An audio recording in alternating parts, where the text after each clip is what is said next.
په وړاندې کړم او د دې ملک په حالاتو باندې دی د دې وطن چې کوم وطن زمونږ دی په دې حالاتو باندې دی وایي لکه مرغۍ په تن کمزوري په وجود نازکه د یو ظالم ښامار په خوله کې فریادونه کوي زما او ستا ورباندې وس نه رسي ګورو ورته او د مار خوله کې مرغۍ جاړي اوازونه کوي لکه په سویه چې یو سپي خپله سینه واچوي لکه په سویه چې یو سپی خپله سینه واچوي سویه بېوسه د وتو ارمان سینه کې یوسي په اخري سلګو ارمان کوي او سا ورکوي او دغه اوږې سپی څه پرېږدي څه په خوله کې یوسي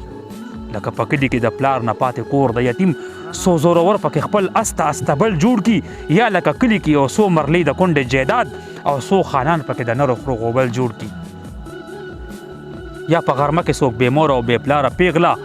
یو څو بدمستو زناورو ته په لاس ورشي څوک یې لمن راکاږي څوک یې مړوندونه مروړي څوک یې په غاښو د وړو شونډو سرونه مروړي او د هوا سړاندې غوښې په نوکارو وړي د اننګو نه یې سرونه په سکونډارو وړي او دا بېوسه د لیوانو منځ کې ګیره پیغله د خپل لوټ شوي عزت سوال کوي او چغې وهي او غیر چاپېره دا د ښکلي اندامونو اوږي د دې جینۍ سره فټبال کوي او چغې وهي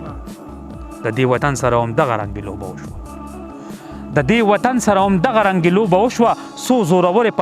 څو زورورو یې په هر نعمت سینه ایښې ده د وطن ناوي په ډیج چوک کې لوس لغړه پرته څو شرابیانو یې په زخم خوله ایښې ده د اقتدار توګو ته لاره کې لباس ویستی دی بې پلاره پیغله د هر چا پې خپل بړاس ویستی دی ترقي وشوه خو نه ستا او نه زما وشوه ترقي وشوه خو نه ستا او نه زما وشوه د دې وطن په ازادۍ پورې خندا وشوه لکه یو لاش د وطن سر ته یې جړه وشوه د مقدس آیین په نوم څومره ګناه وشوه عزت یې لوټ شو د اندام غلا وشوه بیا اجلاس وشو لکه بیا راته سلا وشوه منظره داسې تار په تار زما وطن پروت دی لکه د شپږ کالو جینۍ سره زنا وشوه ډېره مننه